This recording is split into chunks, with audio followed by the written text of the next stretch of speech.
The night was cold and the mountains were quiet. Park Ho walked alone through the forest with his rifle on his back.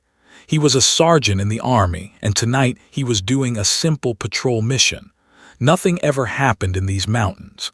It was boring work, but someone had to do it. The stars above were bright and beautiful. Ho stopped for a moment to look at them. He was 28 years old, but he still felt wonder when he saw the night sky. His grandmother used to tell him stories about the stars when he was a child. She said that other beings lived up there, far away from Earth. He always smiled at those stories. Then he saw something strange. A bright light moved across the sky. At first, Ho thought it was a shooting star, but it was too big, too bright, and it was coming down fast, very fast. The light crashed into the mountain about 2 kilometers away. The ground shook under his feet. A loud boom echoed through the forest. Birds flew away in fear. Ho's heart started beating fast. He should have called his base. He should have reported what he saw. That was the correct thing to do, but something pulled him toward the crash site. He did not understand why. He just started running. It took him almost 30 minutes to reach the place. When he arrived, he could not believe his eyes. A ship was burning in the middle of a small clearing, but it was not a human ship. It was something else. The metal was silver and smooth, shaped like a long leaf. Strange symbols glowed on its side, even as fire ate the rest of it. Smoke filled the air and made his eyes water. Ho stood frozen. His mind could not accept what he was seeing. This was impossible. This was the kind of thing that happened in movies, not in real life. But the heat on his face was real. The smell of burning metal was real. Then he heard a sound. It was soft like a cry. It came from inside the ship. Ho did not think. He dropped his rifle and ran toward the burning wreckage. The heat was terrible. It burned his skin and made it hard to breathe. He covered his face with his arm and pushed forward. The ship had a hole in its side, maybe from the crash, maybe from something else. Ho climbed through it. Inside, everything was broken and on fire. Sparks fell from above. Strange machines made dying sounds. And there, in the middle of it all, he found her. She was lying on the floor, trapped under a heavy piece of metal. Her skin was pale white, almost like snow. Her hair was long and silver. She had 2 arms and 2 legs like a human, but her face was different. Her eyes were larger and they shone like purple gems. Her ears were longer and pointed. She was beautiful in a strange and terrible way. And she was dying. Blue blood was coming out of a wound on her side. Her breathing was weak and slow. Her purple eyes looked at Ho and he saw fear in them. Fear and something else. Maybe surprise. She tried to speak, but no words came out. Only a soft sound like wind through leaves. Ho did not know what she was. He did not know if she was dangerous. He did not know anything. But he knew one thing for certain. He could not let her die. He grabbed the metal piece that was trapping her. It was heavy and hot. It burned his hands, but he pulled with all his strength. His muscles screamed in pain. His teeth pressed together hard. He made a sound like an animal. The metal moved, just a little, then a little more. Finally, it fell away. Ho lifted the strange woman in his arms. She was lighter than he expected. Her body was warm, but not like human warmth. It was different, softer somehow. He carried her out of the burning ship. Behind him, something exploded. Fire reached for the sky, but he kept running. He did not stop until he was far away from the flames. He put her down on soft grass near a stream. The water was cold and clean. He used it to wash her wound. The blue blood kept coming, so he tore his uniform and used it to press against the cut. She watched him the whole time. Her purple eyes never left his face. She did not speak. Maybe she could not. Maybe she did not know how. But there was something in her eyes that looked like gratitude. Ho worked through the night. He did not sleep. He did not eat. He just took care of her. He gave her water. He kept her warm with his jacket. He changed her bandages when they got too wet with blue blood. Slowly, very slowly, She started to get better. By morning, the bleeding had stopped. Her breathing was stronger. Color returned to her pale face. She was going to live. Ho sat beside her, exhausted. His hands were burned and wrapped in torn cloth. His body was tired and sore, but he felt something warm in his chest. He felt good. She reached out and touched his hand. Her fingers were long and thin. They felt cool against his skin. She said something in a language he did not understand. Her voice was soft and musical, like water flowing over stones. He did not know what the words meant, but they sounded important. Then she closed her eyes and slept. Ho stayed beside her and watched the sun rise over the mountains. He had many questions. What was she? Where did she come from? Why was she here? But those questions could wait. For now she was alive. That was enough. He did not know that this night would change everything. He did not know that he had just saved someone very important. He did not know that his small act of kindness would one day save all of humanity. He was just a simple soldier who saw someone in need and chose to help. That was all. That was everything. 3 days passed in the mountains. Ho did not return to his base. He did not call anyone. He knew he was breaking every rule in the army. He knew he could lose his job, maybe even go to prison, but he did not care. The woman needed him. He made a small camp near the stream.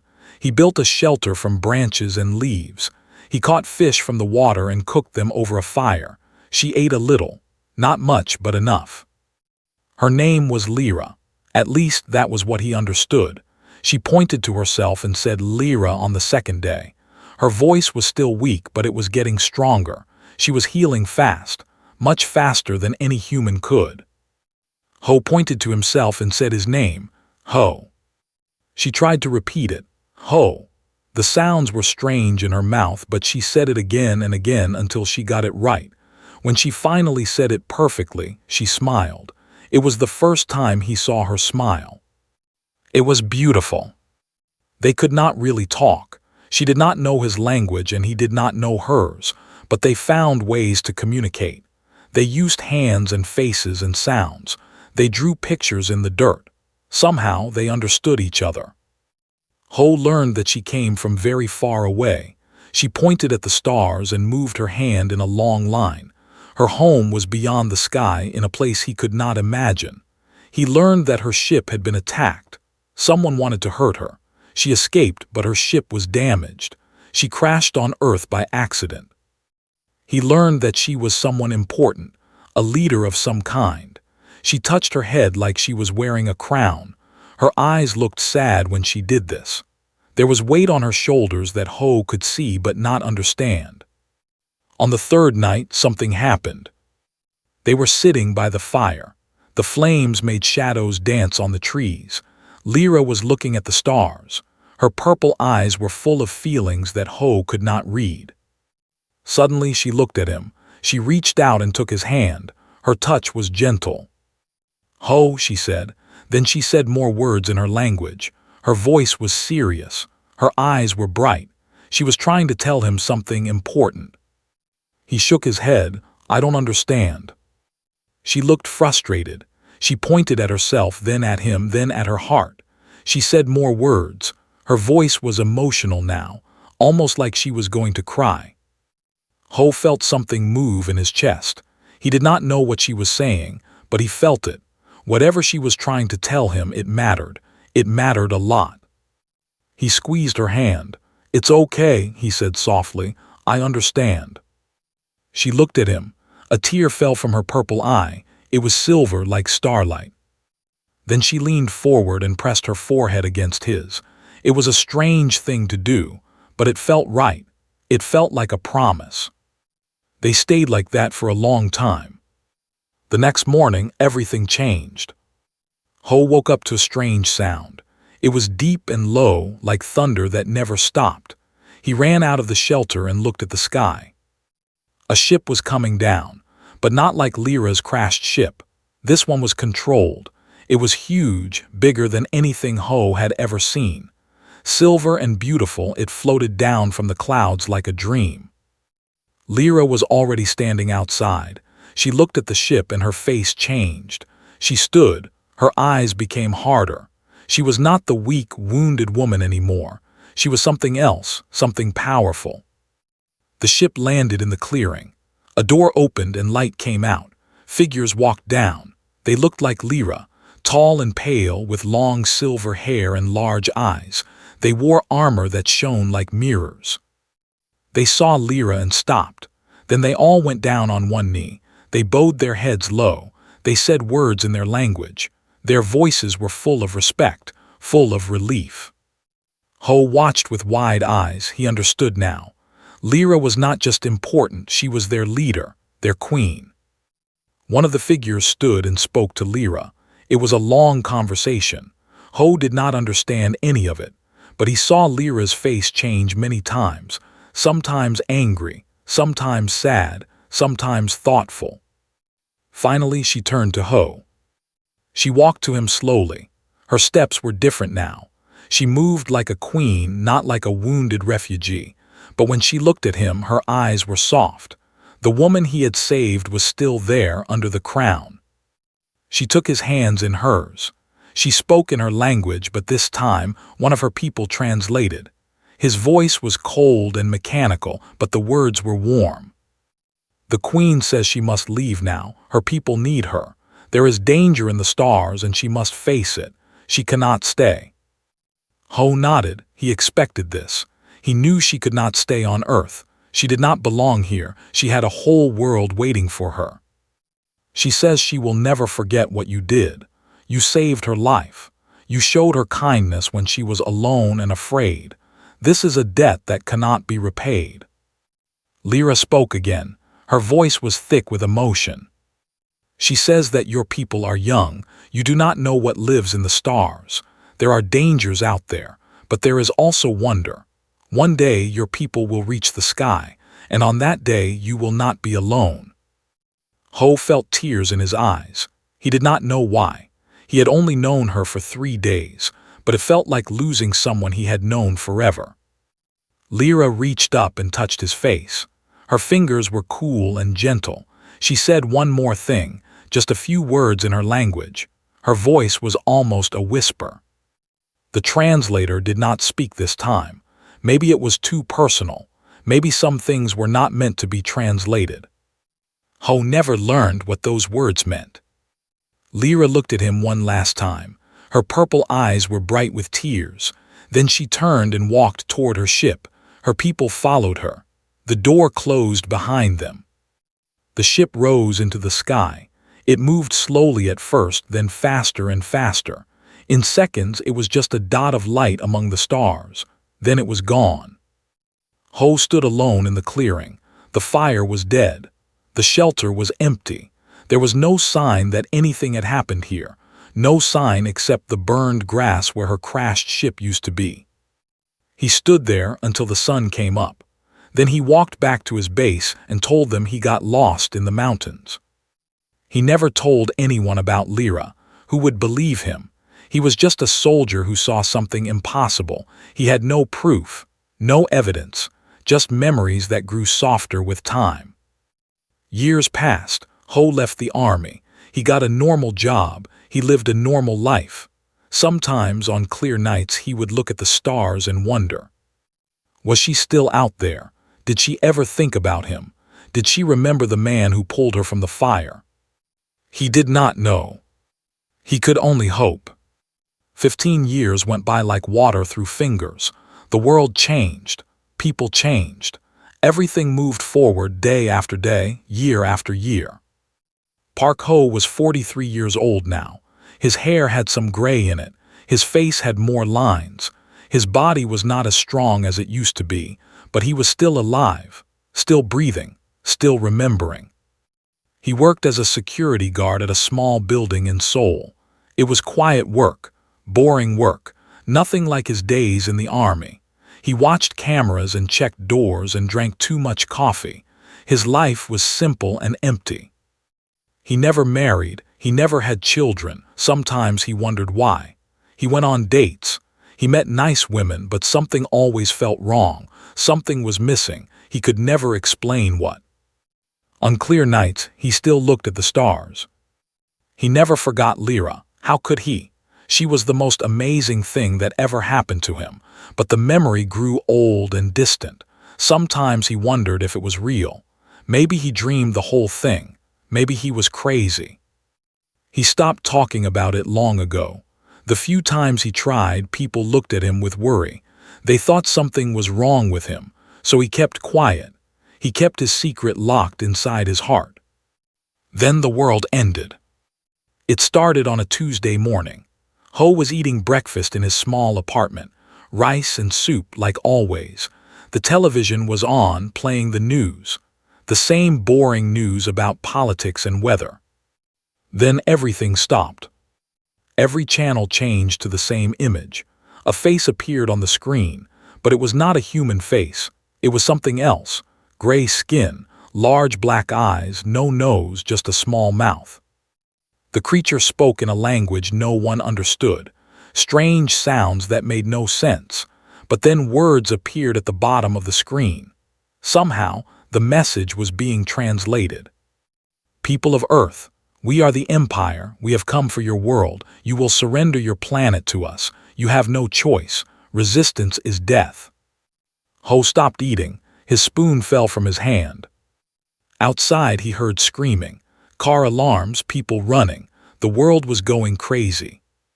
He ran to his window and looked up. The sky was full of ships, hundreds of them, thousands. They blocked out the sun like a black blanket. Each ship was massive, bigger than any building on Earth. They floated in silence, waiting. Ho felt fear like he had never felt before. His legs went weak. His heart pounded. This was not a dream. This was real. Aliens were here and they wanted to destroy everything.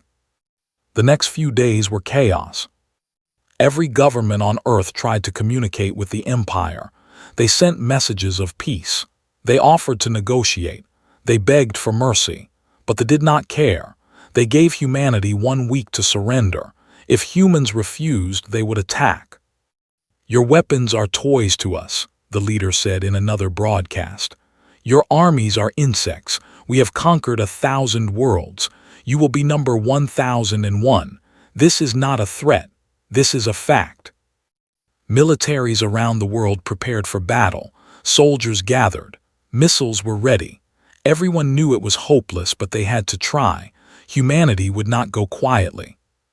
Ho watched all of this from his apartment. He did not know what to do. He was just one man, old and tired. What could he do against an alien empire? But something was strange, something that bothered him. These aliens were not like Lyra. They looked completely different. Lyra was beautiful and graceful. These creatures were ugly and cruel. Lyra's people seemed peaceful. These invaders wanted only destruction. What happened to Lyra's people? Where were they? Did they know about this invasion? Did they care? On the 5th day, something new happened. Ho was watching the news, the same terrible news about the end of the world. Then the broadcast changed again. Another alien face appeared on screen, but this time it was Nada. It was one of Lyra's people. Ho sat up straight. His heart started racing. He recognized them immediately. The pale skin, the silver hair, the large, beautiful eyes. It was the same species. He was sure of it. The alien spoke. Again, the words were translated at the bottom of the screen. To the Empire, you have entered space that belongs to the Dominion. The planet called Earth is under our protection. Leave now or face war. They responded quickly. Their leader laughed. It was an ugly sound. The Dominion has no claim on this world. Earth has never been part of your territory. You have no right to interfere. Stay away, or we will crush you along with these weak humans. They answered, Our Empress has declared Earth to be sacred ground. We do not negotiate about sacred ground. Leave now. This is your final warning. They laughed again. Your Empress can say whatever she wants. We do not fear her. We do not fear anyone. In 2 days we will begin our attack. Try to stop us if you dare." The broadcast ended. Ho sat in his chair, frozen. His mind was spinning. The Dominion, that must be Lyra's people. They came to help, but why? Why did they care about Earth? The Empress has declared Earth to be sacred ground. The Empress. Could it be? Ho's hands started shaking. His eyes filled with tears. He thought about that night 15 years ago. He thought about the wounded woman he pulled from the fire. He thought about her purple eyes and silver hair. "Lyra," he whispered. Outside his window, the sky was still full of enemy ships. They were everywhere, ready to attack. But now something else appeared in the distance. More ships, different ships, ships that shone like silver leaves. They had arrived. For the first time in days, Ho felt something other than fear. He felt hope, small and weak but real. Maybe humanity was not alone after all. Maybe someone remembered. But they were still here, and they were not afraid. The battle was coming. In 2 days, 2 alien empires would fight over Earth, and humanity was trapped in the middle. Ho looked at the ships in the sky. Enemy and ally floating together like strange stars. He did not know what would happen. He did not know if Earth would survive. But he knew one thing. He had to find out why. He had to know if it was really her. After 15 years of wondering, he needed answers. Even if the world was ending, he needed to know. Was it really Lyra up there? Did she really remember him? Did she come back for him? He would find out soon, one way or another. The 2 fleets faced each other in the sky above Earth. Thousands of warships on one side, thousands of ships on the other. Between them, the small blue planet waited in fear. Everyone knew that when the battle started, Earth would be caught in the middle. Cities would burn. Millions would die. Even if the one, humanity, might not survive the war. But then something unexpected happened. It was morning. The sun was rising over Seoul. Ho was standing on the roof of his building, watching the sky. He had not slept in days. He could not sleep, not with so many questions in his head. Suddenly, every screen on Earth changed again. Every television, every phone, every computer, they all showed the same image. A woman. She was sitting on a throne made of silver light. Her skin was pale white. Her hair was long and silver, flowing down her shoulders like water. Her eyes were large and purple, shining like gems. She wore a crown on her head. It was simple but beautiful, made of crystal that glowed from inside. It was Lyra. She was older now. 15 years had changed her too. Her face was sharper. Her eyes were wiser.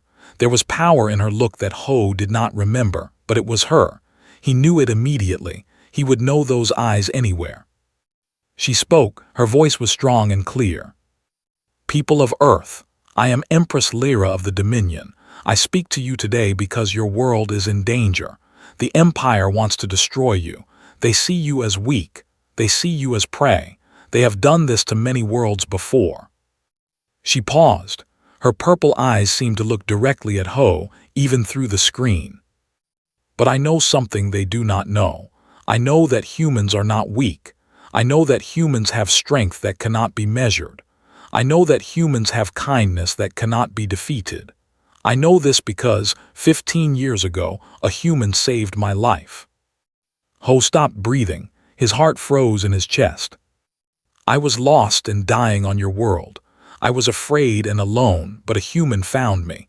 He did not know what I was. He did not know if I was dangerous, but he saved me anyway. He pulled me from fire. He healed my wounds. He stayed with me when I had no one else." Tears started falling from Ho's eyes. He could not stop them. "That human showed me what your species truly is. You are not weak. You are brave. You are kind. You help others even when it is dangerous, even when you have nothing to gain. This is the greatest strength in the universe, and it is why I cannot let your world die." Lyra stood from her throne. She walked forward, closer to wherever the camera was. "I have declared Earth to be sacred ground. My people will protect it forever. But before the battle begins, I have one request." She was quiet for a moment. The whole world was watching. The whole world was silent. "I am looking for the human who saved me. His name is Park Ho. He was a soldier in the mountains. I do not know if he is still alive. I do not know if he remembers me, but I must find him. I must see him again. Please, if anyone knows this man, bring him to me." The broadcast ended. For a second, nothing happened. Then the world exploded. Ho's phone started ringing. Then it would not stop. Messages came from everywhere. His name was suddenly known by everyone. The man who saved the alien empress. The reason Earth was being protected. Within an hour, soldiers arrived at his building. They were government soldiers, wearing serious faces. "Park Ho?" the commander asked. Ho nodded. He could not speak. "You need to come with us. The whole world is looking for you. The Empress wants to meet you." Ho followed them in a dream. He was put in a car, then a helicopter, then a larger aircraft. He flew across the ocean to a place he did not recognize. A military base, somewhere with lots of important-looking people. Everyone stared at him, some with respect, some with confusion, some with fear. Who was this ordinary man? Why did an alien empress want him so badly? They put him in a room with many screens. World leaders were watching through cameras. Generals and scientists stood around him. Everyone wanted to see what would happen. A young woman approached him. She had a translator device in her hand.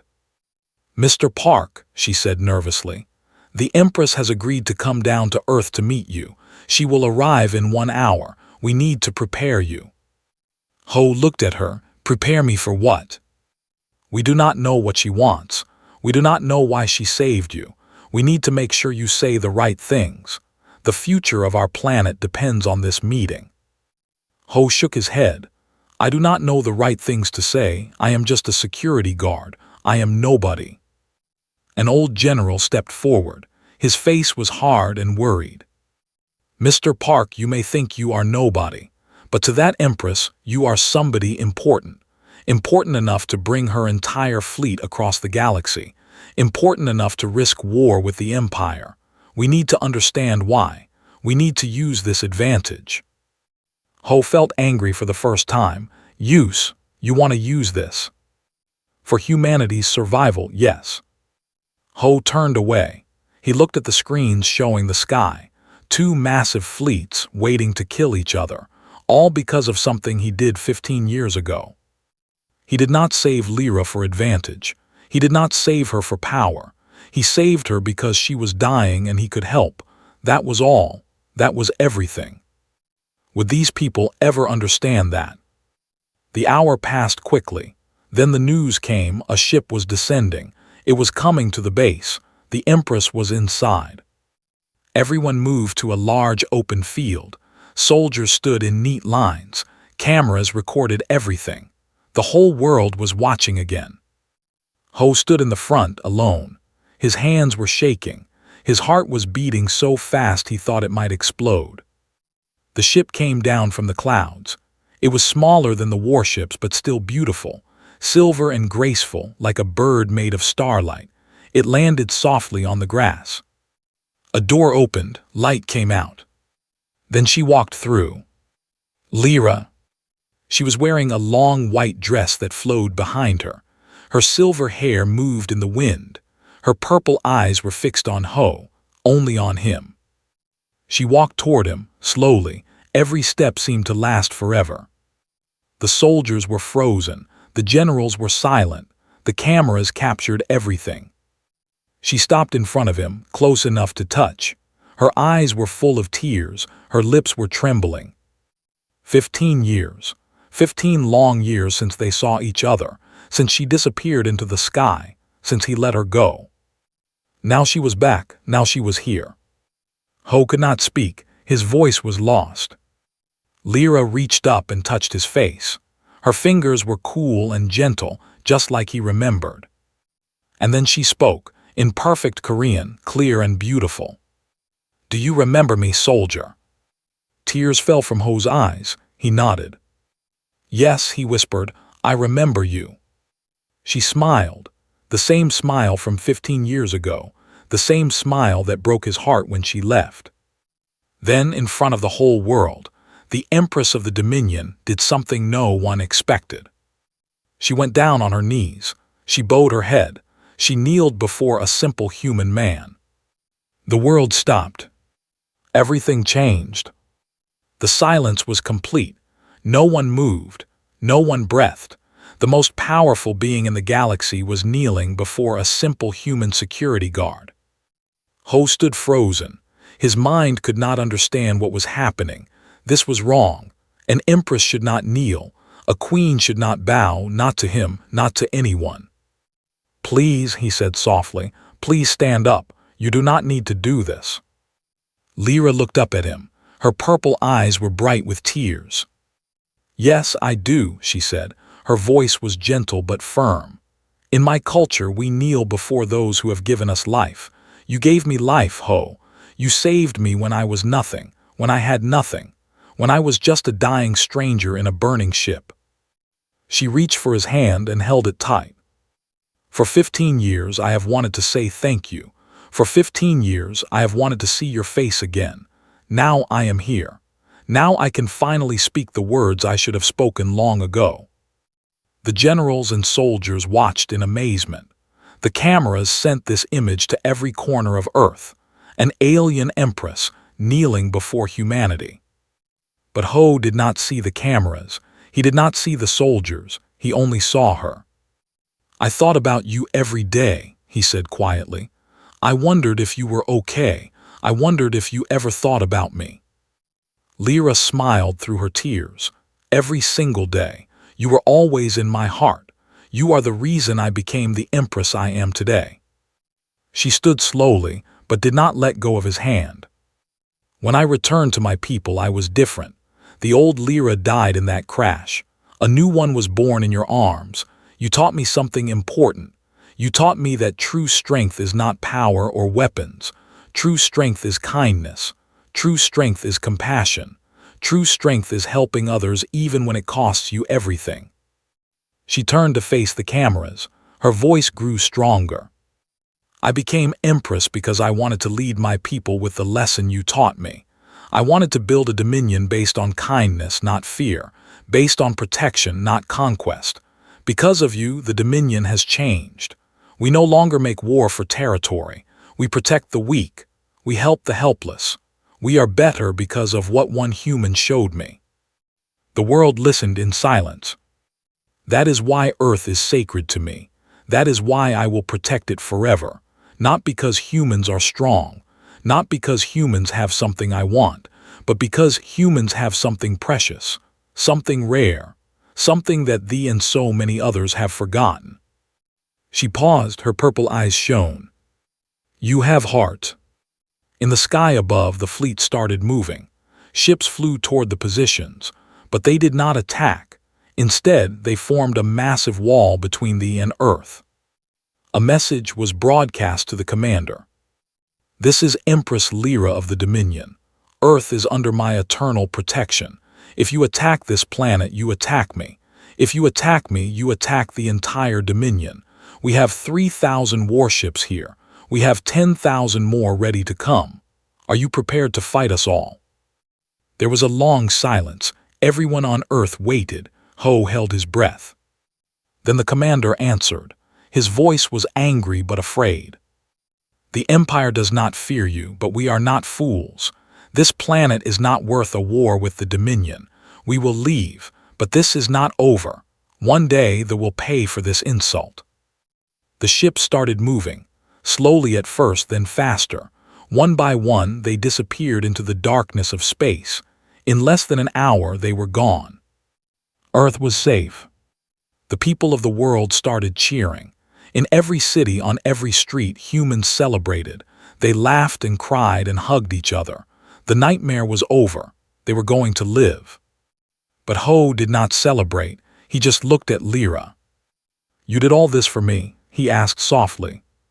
She shook her head. "I did this because it was right, but I will not lie. Yes, part of it was for you, a big part.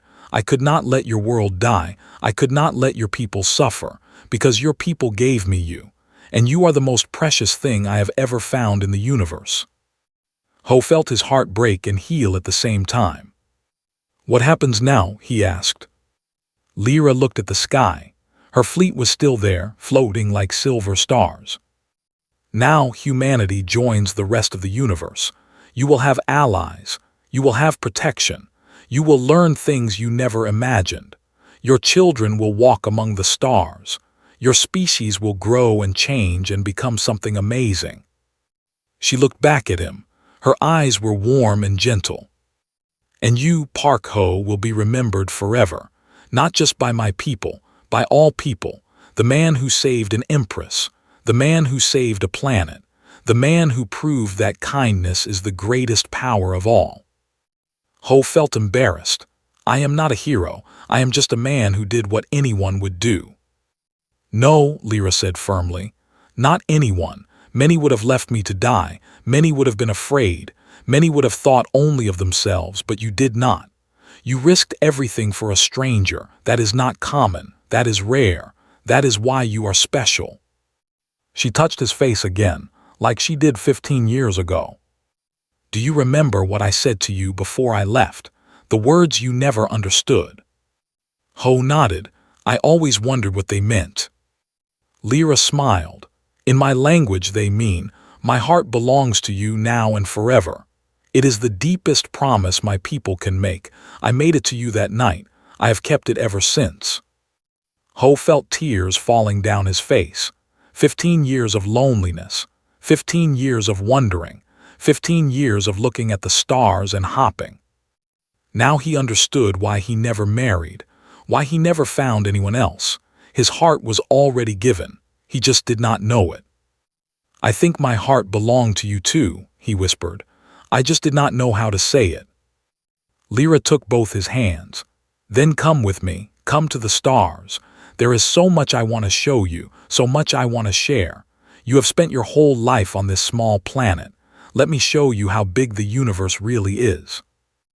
Ho looked around, at the soldiers, at the generals, at the cameras still watching, at the earth that was his home. Then he looked back at her, at the woman he saved, at the woman who saved him back. "Yes," he said, "yes, I will come with you." She laughed. It was a beautiful sound, like music made of starlight. They walked together toward her ship, hand in hand, the simple soldier and the alien empress, the most unlikely pair in the history of the universe. Behind them, humanity watched with wonder and hope. Their future was no longer limited to one small planet.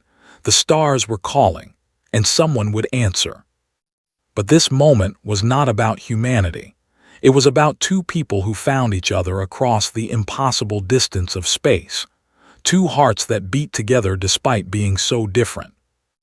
Love does not care about species or planets or empires. Love only cares about connection, about kindness, about the simple choice to help someone in need. Ho made that choice 15 years ago. He made it without thinking, without knowing what it would mean. And it changed everything. The ship rose into the sky. It flew past the fleet. It headed toward the stars, toward a future that Ho could never have imagined. But he was not afraid. He was not worried. He was finally going home. Not to a place, not to a planet, but to a person, to the one who remembered him, to the one who came back. To Lyra. Forever,